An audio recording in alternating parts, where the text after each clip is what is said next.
دینے جا رہا ہوں خلیفہ شہزادہ حضور صدر الشریعہ خلیفہ حضور مفتی اعظم ہند جامع معقولات و منقولات حافظ احادیث کثیرہ حضرت علامہ و مولانا الشاہ مفتی ضیاء المصطفیٰ قادری امجدی صاحب قبلہ کو میں بڑے مؤدبانہ انداز میں حضرت کی شان میں جو ہے مفتی اعظم ہند علی رحمہ کی شان میں اشعار کے ساتھ حضرت کو دعوت سخن دینے جا رہا ہوں۔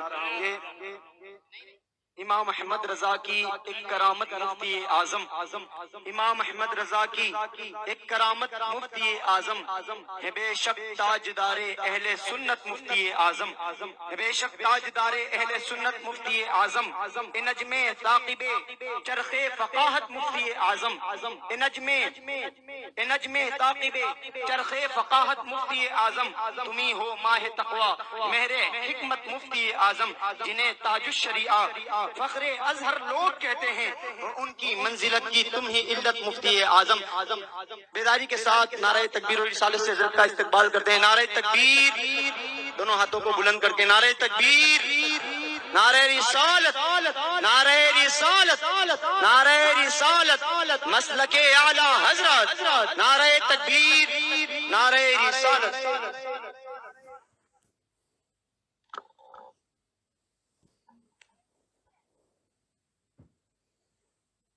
السلام علیکم ورحمۃ اللہ وبرکاتہ۔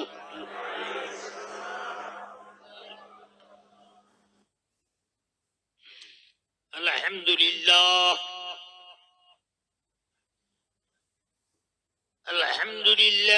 نحمده ونصلي ونسلم على رسوله الكريم وعلى آله وأصحابه أفضل الصلاة وأكمل التسليم، أما بعد،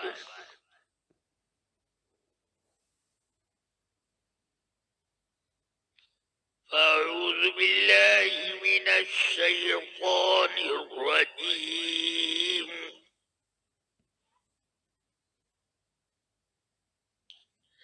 بسم الله الرحمن الرحيم،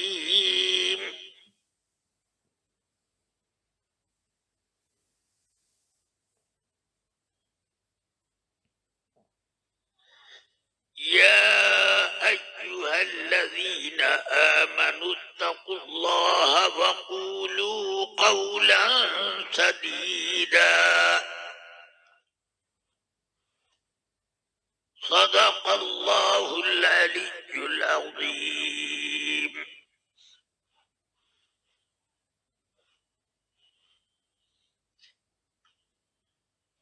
تمام برادران اہل سنت سے میری گزارش ہے کہ میرے ساتھ نہایت احترام و اہتمام کے ساتھ سید کائنات صلی اللہ علیہ وسلم کی بارگاہ بے کسبناہ میں نذرانہ درود و سلام پیش کرنے کی سعادت حاصل کریں۔ اللہم صلی علی سیدنا و مولانا محمد معدن الجود والکرم وعلی آلہ و اصحابہ وبارک وسلم۔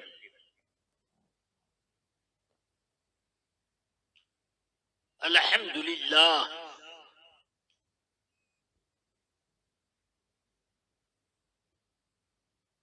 کل بھی اور آج بھی اور جب بھی میں آیا تب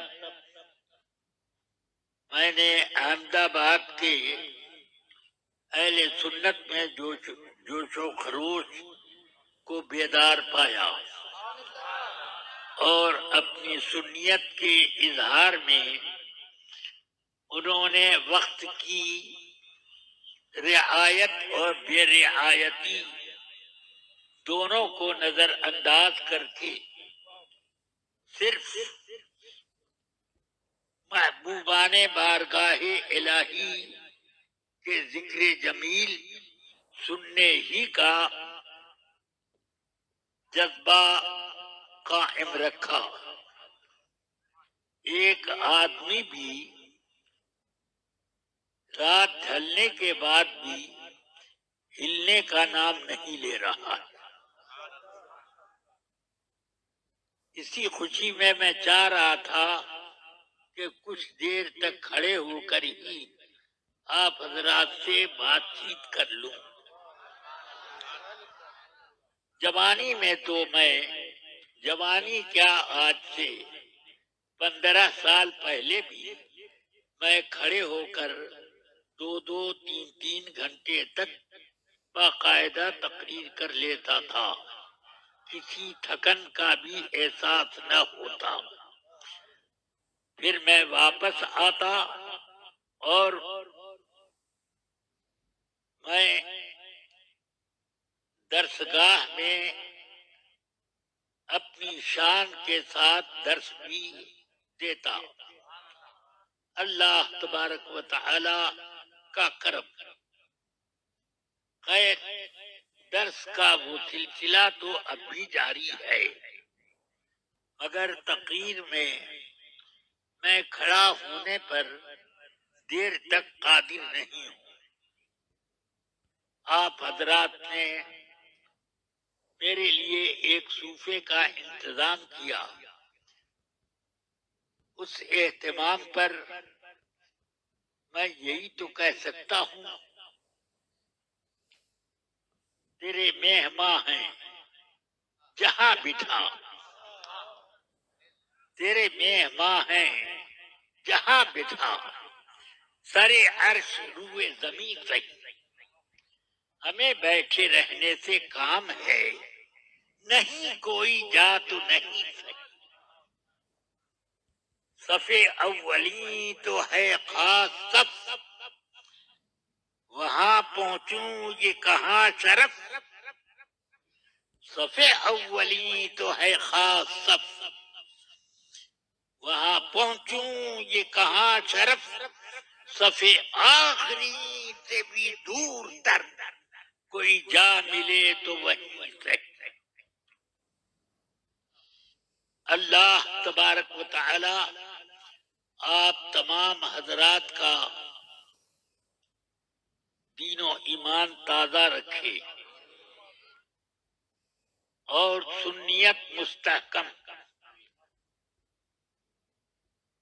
رفیقان ملت، حضور تاج الشریعہ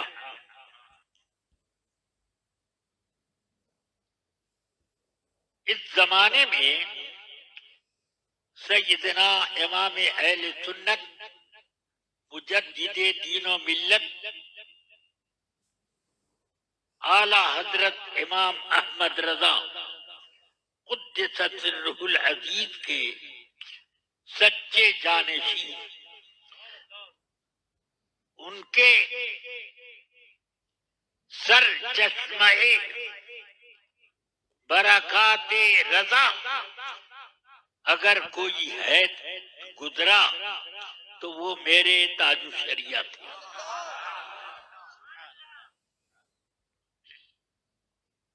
اگر کسی نے آپ کے جنازے مبارکہ کی نماز میں شرکت کرنے کا شرف پایا ہو تو وہ خود سمجھ سکتا ہے کہ تاج الشریعہ کیا ان کی شان تھی اور ہے۔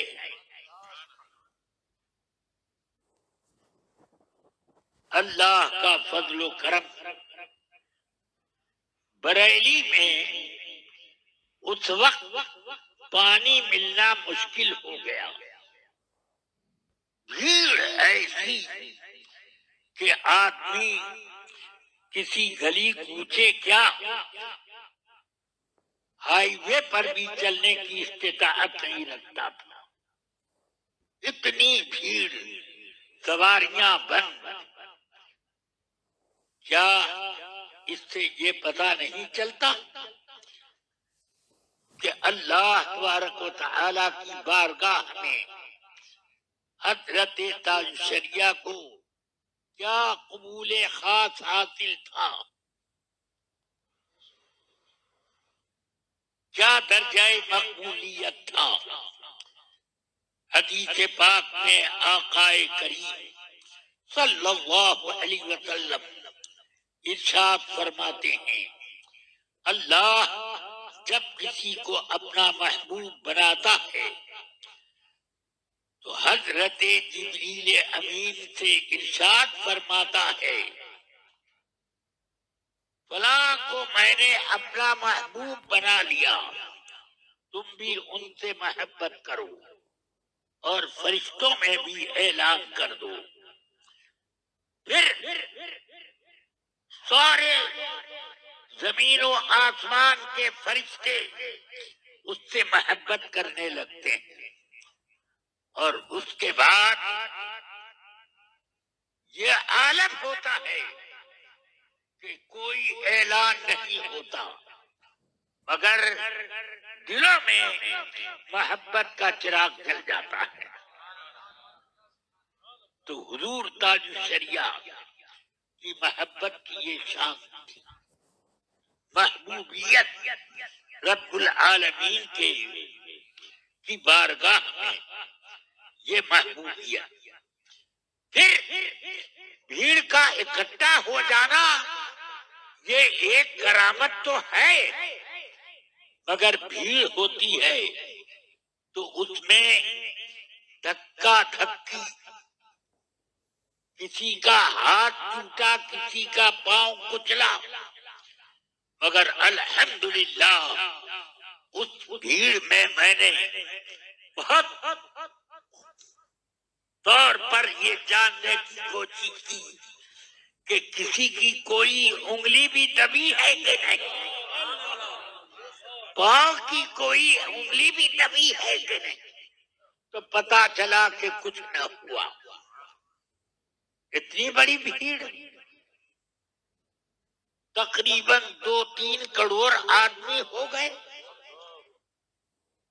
چند لاکھ کسی میلے میں جمع ہو جاتے ہیں تو کتنی موتیں واقع ہو جاتی ہیں، کتنے لوگ کچل کر کے وفات پا جاتے ہیں، مگر واہ تاج الشریعہ، آپ کے ہاں جب پروانوں کی طرح سے بھیڑ امڈ آئی تو آپ اس بھیڑ کی کیسی حفاظت فرما رہے ہیں کہ ایک آدمی کو بھی کوئی گزند نہ پہنچے۔ پھر جیسے ہی نماز جنازہ ہوئی، بریلی کی ساری زمین بالکل نارمل حال پر آ گئی، دیر بھی نہ لگی۔ اس سے یہ آپ اندازہ کریں کہ لوگ آئے کیسے، گئے کیسے۔ مجھے تو ایسا اندازہ ہوتا ہے ان میں بہت سے جنات بھی تھے، بہت سے فرشتے بھی تھے جو اچانک غائب ہوئے۔ بہرحال آپ حضور تاج الشریعہ کو سمجھنے کے لیے ان کی نماز جنازہ ہی سے ایک اندازہ کر سکتے ہیں کہ وہ مقبولیت بارگاہ الہی میں کیا رکھتے تھے۔ ایسی نماز جنازہ نہ دیکھی نہ سنی۔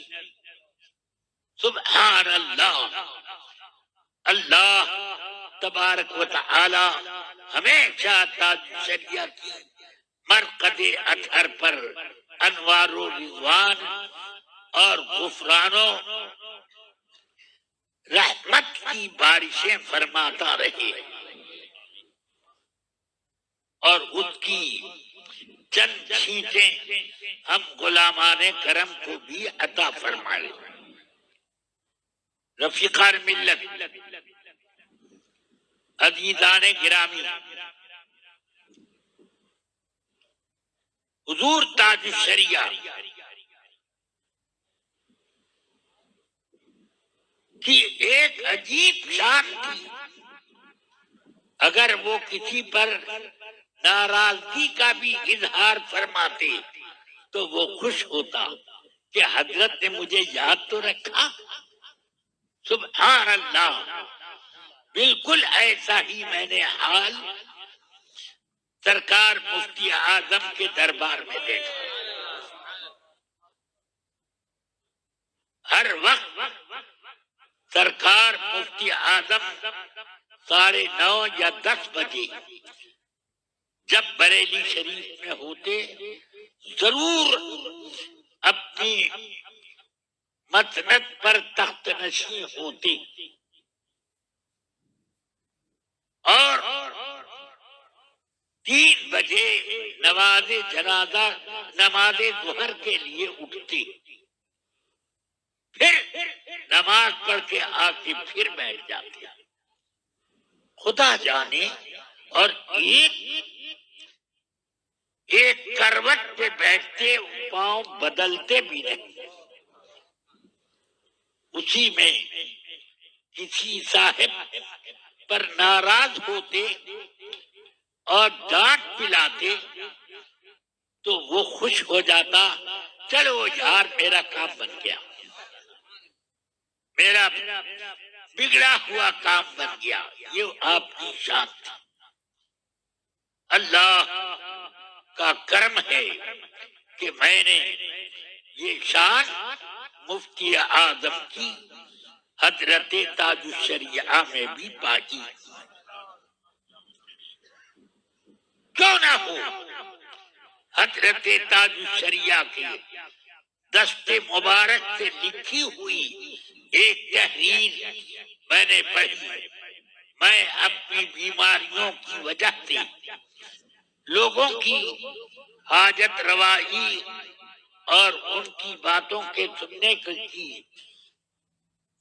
کا موقع نہیں پاتا، اس لیے میں مولوی اختر رضا قادری کو اپنا نائب، اپنا قائم مقام مقرر کرتا ہوں. نائب نہیں فرمایا، لکھا قائم مقام. میری جگہ پر یہ کام کری، قائم مقام مقرر کرتا ہوں. تو قائم مقام تو اب ہونا چاہیے بالکل اسی شان کا جلوہ. تو الحمدللہ وہی شان میں نے دیکھی. ذرا کوئی بات سرکاری مفتی اعظم اپنے دربار میں خلاف شرع دیکھتے فوراً ٹوک دیتے. جیسے میں نے ابھی ان کو دیکھا تو کہا مفتی اعظم کے دربار میں آستین چڑھائے ہوئے ایک صاحب تشریف لائے. فرمایا کیا آپ قصائی ہیں؟ کہ نہیں. تو نہیں، آپ آستین چڑھائے ہوئے تھے اس لیے مجھے یہ خیال آیا. سمجھ میں آئی بات؟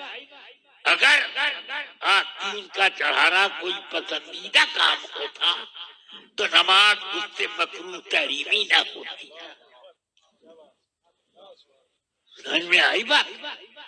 اس لیے میں سمجھتا ہوں کہ حضور مفتی اعظم قبلہ ہر وقت لوگوں کو شریعت پر عمل کرتا ہوا دیکھنا چاہتے ہیں. نماز ظہر پڑھ کے مسجد سے باہر آنا چاہتے تھے. ایک صاحب نے لپک کر سامنے راستہ روک لیا. حضور میرے کاروبار کے لیے دعا کریں. میں نے دیکھا تھا کہ بہت سے لوگ کاروبار کے لیے دعا کراتے تھے مگر حضرت دعا کر دیتے اولاد کے لیے، بیماریوں سے شفا کے لیے وغیرہ. مگر انہوں نے جیسے ہی یہ کہا کہ دعا میرے کاروبار کے لیے فرما دے، چہرے کی رگیں فوراً سرخ ہو گئی. فرمانے لگے میں خاک تیرے لیے دعا کروں، نہ جانے تو حلال کاروبار کرتا ہے کہ حرام. میں نے کہا اوروں کے لیے نہ کہتے تھے، اس کے لیے کہا ہے تو ضرور اس کے کاروبار میں کوئی ایسا مسئلہ ہے. پھر یہیں سے مجھے فوراً ایک مسئلہ معلوم ہو گیا. جائز کاروبار کے لیے دعا جائز، ناجائز چیز کے لیے دعا ناجائز، یہ مسئلہ ہو گیا.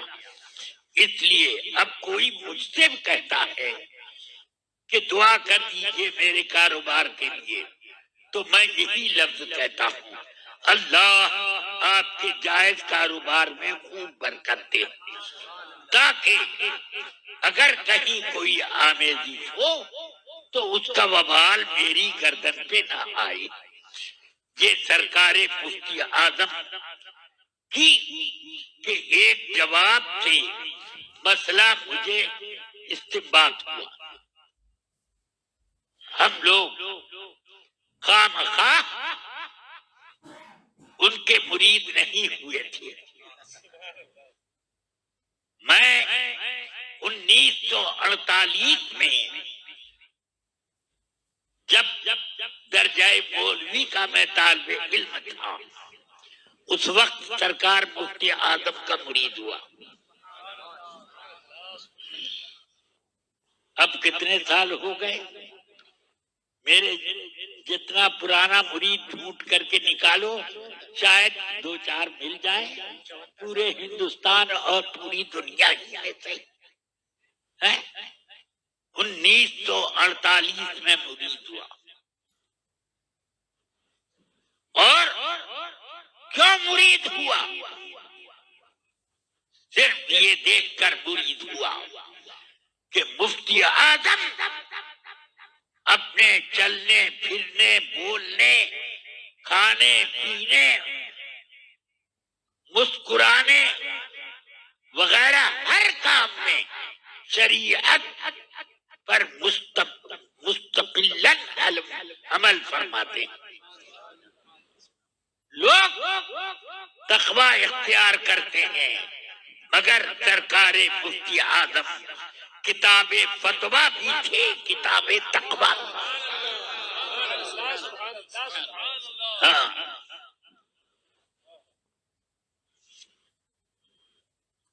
حضرت تاج شریعہ نے ایک شعر اسی لیے کہا تھا.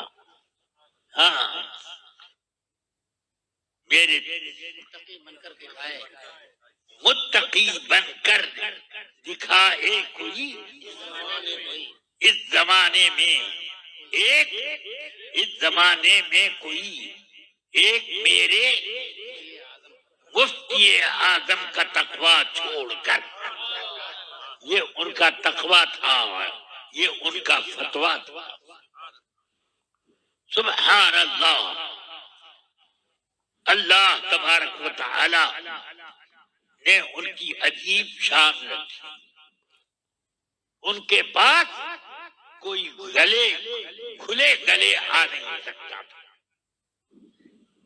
میں نے سوچا آخر کیا بات ہے، تو یہی سمجھ میں آیا کہ جب یہ عادت رہے گی تو نماز پڑھنے کے لیے بھی اسی لاوالی پن کے ساتھ کھڑا ہو جائے گا، اور سینے کی ایک پسلی کا بھی کھلا رہنا نماز کو مکروہ تحریمی بنانے کا سبب ہو جاتا ہے.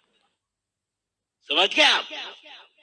میں نے دیکھا کہ اگر آخری بٹن کرتے کا کسی کو بند نہ ہوتا، بڑے بڑے عالموں کا بٹن حضرت نے بند کروایا.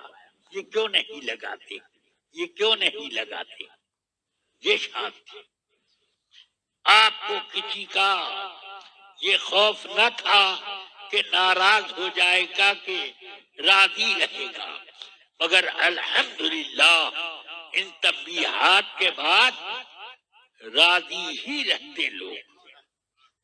اسی احمد آباد میں اور بمبئی میں کتنے ایسے واقعات ہوئے. بڑے بڑے شیخ لوگ یہ سمجھتے ہیں کہ اللہ نے دولت دی ہے تو اس کو استعمال کرنا چاہیے. کبھی کوئی سونے کی زنجیر لٹکائے رہتا ہے، کوئی سونے کی انگوٹھی. مفتی اعظم سے ایک صاحب آئے، مسافے کے لیے ہاتھ بڑھایا. آپ کی نظر اس کی انگوٹھی پر پڑ گئی. فرمایا پہلے یہ انگوٹھی اتارو، یہ حرام ہے. تم اپنے گھر کی کسی عورت کو دے دو، تم کیوں پہنتے ہو؟ یہ مردوں کو حرام ہے. جھٹ اتر گئی انگوٹھی. سمجھ گئے؟ مجھے یہ بھی یاد ہے کہ ایک بار بمبئی آئے تو کچھ نئی روشنی سے متاثر کچھ لوگ دلیپ کمار کو لے کر آئے کہ اس نے ان لوگوں سے کہا تھا کہ سرکار مفتی اعظم آئے تو مجھ سے ملاقات کرا دو گے؟ ہاں، آپ کو چلنا پڑے گا. میں چلوں گا. آیا، جیسے ہی سامنے سلام کر کے بیٹھ گیا، فرمایا ٹوپی نہیں پہنتے؟ ایک صاحب سے کہا ٹوپی دو ان کو. ٹوپی پہنوائی. فرمایا کیا نام ہے؟ میرا اصل نام جو باپ دادا نے رکھا یوسف خان، مگر میں اپنے آپ کو دلیپ کمار کہتا ہوں. لا الہ الا اللہ. ایک نبی کا نام تجھے ملا تھا، اتنا لاپسند تو نے کیا کہ اس کی جگہ ایک ہندوانہ نام رکھا. لا الہ الا اللہ، لا الہ الا اللہ. سخت ڈانٹا.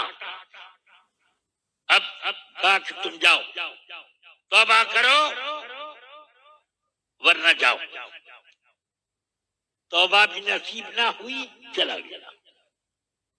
تو میں یہ کہتا ہوں کہ لوگ تو آرزو کرتے ہیں کہ ایسے لوگ ایک جملہ مجھ سے بول دیں، مگر سرکار مفتی اعظم ہمادم اللہ رسول کی بارگاہ میں محو گفتگو رہتے.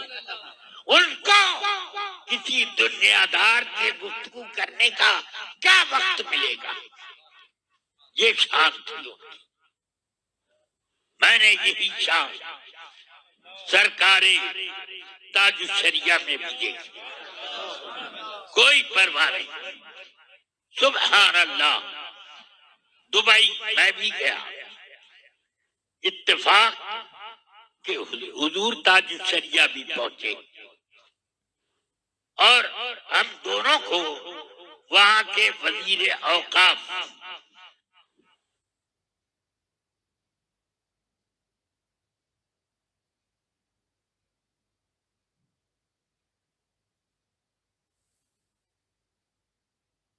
کی نشست کا، چائے نوشی وغیرہ کا انتظام کیا.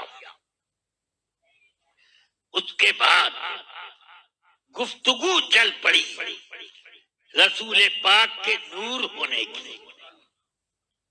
سبحان اللہ. اب اس گفتگو کے بیچ میں انہوں نے کہا کہ عجیب بات ہے کہ پوری مصنف عبد الرزاق موجود ہے دنیا کے بڑے بڑے کتب خانوں میں، مگر شروع کے 10 باب وہ ہر نسخے سے غائب ہے. جرمنی کے بھی نسخے میں نہیں، مکے کے نسخے میں نہیں، مدینے کے نسخے میں نہیں، اور یورپ کی بڑی بڑی لائبریریوں میں مصنف عبد الرزاق ملتی ہے، مگر یہ 10 باب نہیں ملتے، کیونکہ اس میں ان 10 بابوں میں 10واں باب رسول پاک کی نورانیت پر عبد الرزاق قال حدثنا معمر عن جابر ابن عبداللہ، عبد الرزاق نے حضرت معمر ابن راشد تھے اور انہوں نے سیدنا جابر ابن عبداللہ رسول پاک کے صحابی ان سے روایت کی کہ رسول پاک نے فرمایا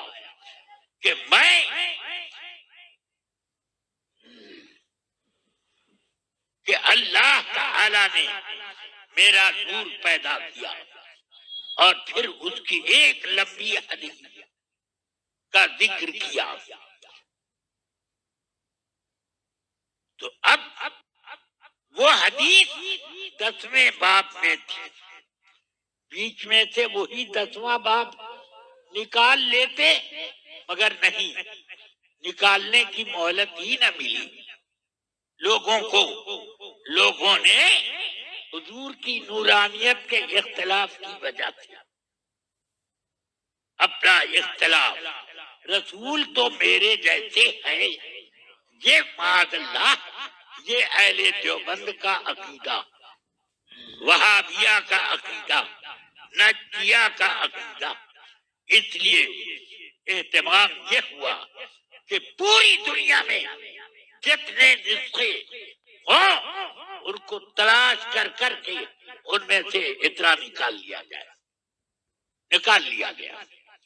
خود مولوی حبیب الرحمان دیوبندی انہوں نے تصحیح کی مصنف عبد الرزاق کی، تو اس کے شروع ہی میں ایک نوٹ لکھ دیا، اس کے ابتدائی 10 باب کثرت تلاش کے باوجود ہم کو نہ مل سکے، وہ ہوا شیء یسیر، وہ تھوڑا سا حصہ ہے، اس لیے اب ہم اس کو شائع کرنے سے معذور ہیں، باقی پوری کتاب ہم حاضر کر رہے ہیں۔ اس طرح چھپی۔ عیسیٰ مانے نے کہا کہ 14 لاکھ درہم میں ہمیں ایک نسخہ یمن سے ملا۔ اب وہ نسخہ حضرت تاج الشریعہ اور ان کے طفیل میں مجھ کو بھی وہاں دیکھنے کا موقع ملا، بہت پرانا، بہت پرانا، یہ حضرت محدث عبد الرزاق امام اعظم کے ہم عصر، امام اعظم کے یہ ہم زمانہ، اس زمانے کا تو نہیں مگر بعد کا نقل در نقل والا وہ حصہ وہاں سے ملا۔ اب انہوں نے کہا کہ یہ میرے پاس ہے، میں اس کو شائع کر رہا ہوں۔ الحمدللہ انہوں نے اس پر نوٹ لکھا، پھر کچھ بحثیں انہوں نے کی اور یہ بتانے لگے کہ نور کی ایک حدیث بہقی شریف میں بھی ہے، مگر بہقی کا دلائل النبوہ والا یہ حصہ وہ بھی غائب ہے۔ اب انہوں نے اپنے مطالعے کا، بہرحال انہوں نے وہ رسالہ کی شکل میں ما بقیہ مصنف عبد الرزاق کا باقی حصہ جو نایاب ہے وہ اس نام سے انہوں نے شائع کیا۔ آدھی سے زیادہ کتاب ان کی اپنی تقریر پر ہے، جس سے مسلک امام احمد رضا کی بھرپور تائید ہوئی، اور اسی وجہ سے حضور تاج الشریعہ کو انہوں نے مدعو کیا۔ انہوں نے ان سے بھی سند حدیث کی اجازت حاصل کی۔ پھر جب تاج الشریعہ اٹھ کر چلے گئے تو اس کے بعد مجھے روک لیا۔ روکنے کے بعد انہوں نے مجھ سے فرمایا، میں اور یہ میرا فرزند ہے بہت بڑا عالم، ہم دونوں کو آپ بھی اجازت دیجیے۔ مجھ سے بھی سند حدیث کی اجازت لی۔ تو یہ سب، میں تو کچھ بھی نہیں، مگر تاج الشریعہ کی برکتوں سے مجھے بھی برکت مل گئی۔ سبحان اللہ۔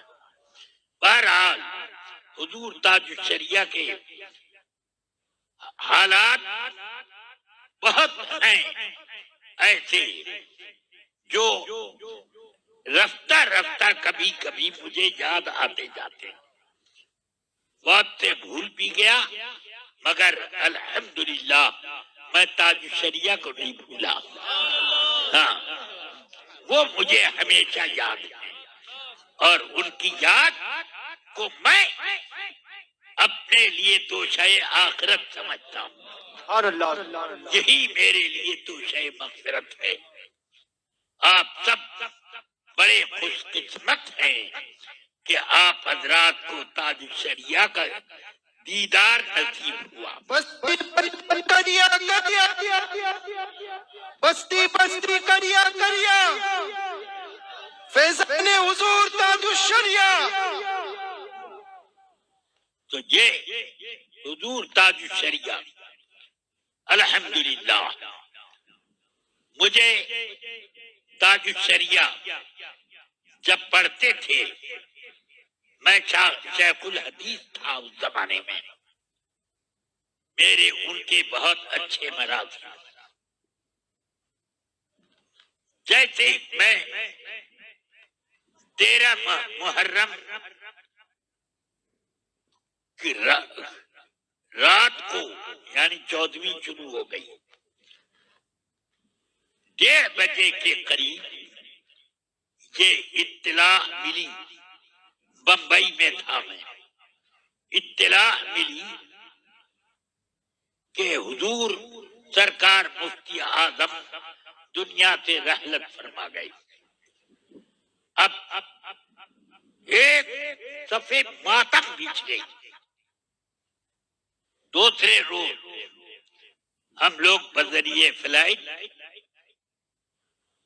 دہلی پہنچے، دہلی سے بس کے ذریعے رات کو 1 بجے دہلی پہنچے تھے، 1 بجے یا 12 بجے، اور پھر وہاں سے اس وقت بس کر کے ہم لوگ بریلی شریف حاضر ہوئے۔ حضور تاج الشریعہ پوربندر میں تھے۔ جیسے ہی ہم لوگ بمبئی کے ایئرپورٹ میں داخل ہوئے، تاج الشریعہ اور آپ کے خادم جناب نعیم صاحب بلرام پوری، محمد نعیم بلرام پوری، وہ خادم بھی ساتھ میں موجود۔ اب ہم سب لوگ ان کی طرف لپکے، میں بھی لپکا، ملاقات ہوئی۔ ایک بنچ پر بیٹھے، فرماتے ہیں مجھ سے، کیا بات ہے کہ میں بھیڑ دیکھ رہا ہوں؟ میں پوربندر میں تھا اور ابھی میرا 3-4 روز کا ادھر اور پروگرام تھا، مگر کل رات گئے ان لوگوں نے مجھے یہ کہا کہ آپ فوراً بریلی شریف چلے جائیں۔ میں نے کہا کیوں؟ کہ وہاں آپ کا انتظار ہو رہا ہے، کسی وجہ سے آپ بریلی شریف چلے جائیں۔ ان لوگوں نے زبردستی مجھے ٹکٹ کٹوا کر بیٹھا دیا وہاں سے، پوربندر سے بمبئی کے لیے۔ میں بھی دہلی جا رہا ہوں۔ آپ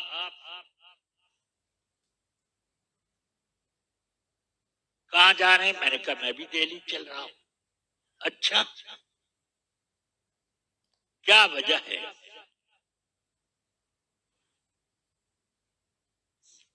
یہ مجھے اب تک خبر نہیں دی گئی کہ کیوں بریلی چلیں۔ اب آپ بھی دکھ گئے اور بہت سے لوگ آپ کے ساتھ ہیں۔ میں نے عرض کی اللہ کا جو حکم ہر گھر میں آتا ہے وہی حکم آ گیا۔ تو فوراً آپ نے انا للہ و انا الیہ راجعون پڑھا اور کہنے لگے میرے دل میں بھی یہی دغدغہ ہو رہا تھا کہ سرکار مفتی اعظم سخت بیمار چل رہے ہیں، شاید وہی حادثہ ہے کہ لوگ مجھے بتا نہیں رہے۔ خیر، یہ حضرت تاج الشریعہ کا ابھی عنفوان شباب تھا۔ میں نے اس سے 1 سال پہلے یہ مسئلہ اٹھایا تھا کہ سرکار مفتی اعظم کی کیفیت چراغ سحری کی ہے، اور اس وقت اگر کوئی مسند اعلی حضرت کا اہل ہے تو صرف علامہ اختر رضا خان اظہری۔ یہ میں نے آواز اٹھائی تھی، مگر کچھ لوگ اس میں رکاوٹ بن گئے۔ بہرحال ہو گئی، رکاوٹ ہو گئی۔ میں نے حضرت سے عرض کی حضرت اس کی مجھے بھی کوئی پرواہ نہیں، آپ بھی پرواہ مت کیجیے گا کہ آپ کو سجادگی نہیں ملی۔ میں واللہ اپنی آنکھوں سے ایسا منظر دیکھ رہا ہوں کہ خلق خدا آپ کے قدموں پہ ٹوٹ ٹوٹ کے گر رہی ہے۔ فرمانے کیا کہنے ہیں، مگر الحمدللہ وہ منظر میں نے اپنی آنکھوں سے دیکھا۔ پھر میں نے اپنی آنکھوں، سر کی آنکھوں سے بھی دیکھا کہ تاج شریعہ کی یہ شان تھی۔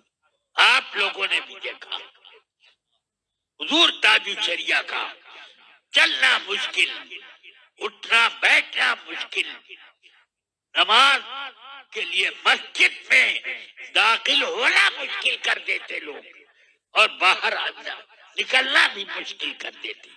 کیا کیفیت تھی! الحمدللہ تاج الشریعہ کے فیض و برکات سے ایک عالم سیراب ہوا۔ اب میں کیا کہوں کہ تاج الشریعہ کے مریدین کتنے انسان تھے، کتنے جنات تھے، اور فرشتوں میں سے بھی کتنے تھے۔ اللہ تبارک و تعالی ان سب مریدین کہ طفیل مجھے بھی مغفرت کی چادر میں جگہ عطا فرما دے۔ بس میں نے چند جملے عرض کیے، وقت سے زیادہ وقت ہو گیا۔ اللہ تعالی آپ لوگوں کو حضور تاج الشریعہ کے فیض و برکات سے نسلاً بعد نسل فیضیاب بناتا رہے۔ السلام علیکم ورحمۃ اللہ وبرکاتہ۔ اب اخیر میں تقریر ختم۔ اب نصیحت یا وصیت، اگر میں انتقال کر جاؤں تو وصیت، اور دوبارہ آنے کا موقع ملے تو یہ نصیحت کہ اس وقت ایمان کے پیچھے جتنے بڑے بڑے دشمن کھڑے ہیں، دو ٹانگ والے بھی اور رگوں میں دوڑنے والے شیطان بھی، ان الشیطان یجری من الانسان مجری الدم، سمجھ گئے؟ تو یہ ہر طرف کے شیاطین جن و انس سنیوں کا ایمان لوٹنے کے در پہ ہے۔ میں نہیں دیکھتا کہ کوئی دیوبندی یا کوئی تبلیغی جماعت کسی رافضی کے گھر جاتی ہو تبلیغ کرنے کے لیے، کسی قادیانی کے یہاں جاتی ہو تبلیغ کرنے کے لیے، مگر مسلمانوں کے محلے میں ضرور گھس جاتی ہے۔ سنیوں کی مسجد میں اپنا جھولا چھپڑ ضرور رکھ دیتی ہے، بھلے اٹھا کر پھینک دیا جائے، یہ حال ہے۔ تو اس لیے ایمان کا تحفظ سب سے اہم مسئلہ ہو گیا۔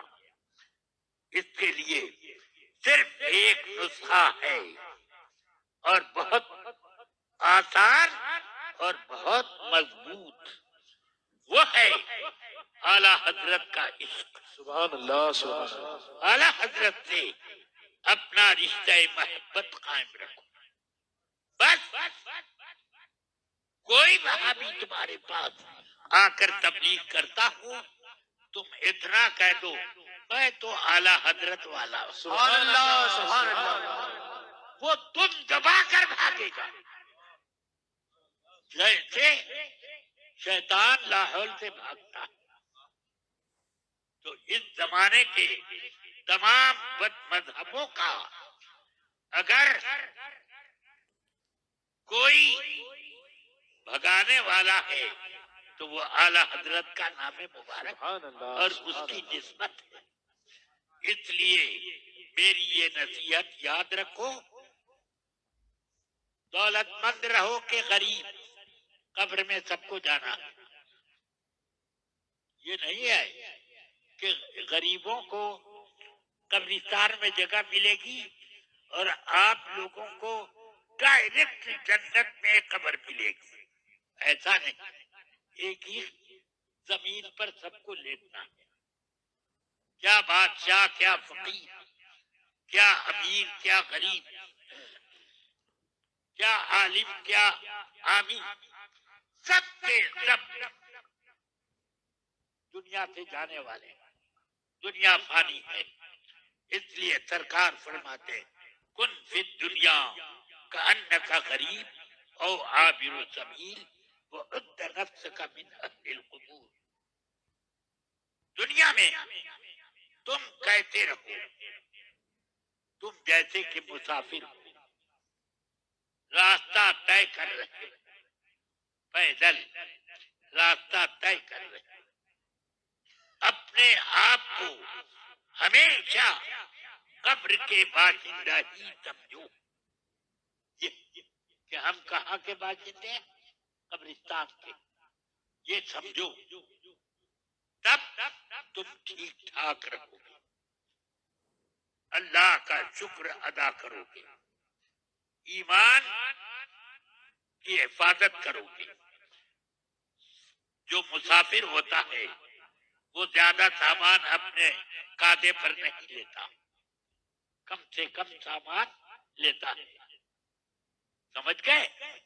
تو کم سے کم ایمان کی تو حفاظت کرو، وہ سامان کبھی نہ چھوٹے، سمجھ گئے آپ؟ یہ میں کہنا چاہتا ہوں۔ اور وہ ایمان بچائے گا اعلیٰ حضرت کا نام، سبحان اللہ۔ اعلیٰ حضرت کی نسبت، اعلیٰ حضرت کی محبت، اس ایمان کی حفاظت کرے۔ بس اتنی نصیحت کرتا ہوں۔ میں زندہ رہوں کہ کچھ میں انشاءاللہ مسلک اعلیٰ حضرت کی تبلیغ آخری سانس تک جاری رکھوں گا، اور انشاءاللہ قبر میں جانے کے بعد بھی وہی کیفیت ہوگی۔ ہاں، اللہ تبارک و تعالی آپ سب لوگوں کو ایمان پر ثبات قدمی عطا فرمائے اور مسلک اعلی حضرت کا حامی بنا کر رکھے۔ آمین وصلی اللہ تعالی علی النبی الکریم وآلہ وصحبہ اجمعین۔ بس جلدی کروائیے جلدی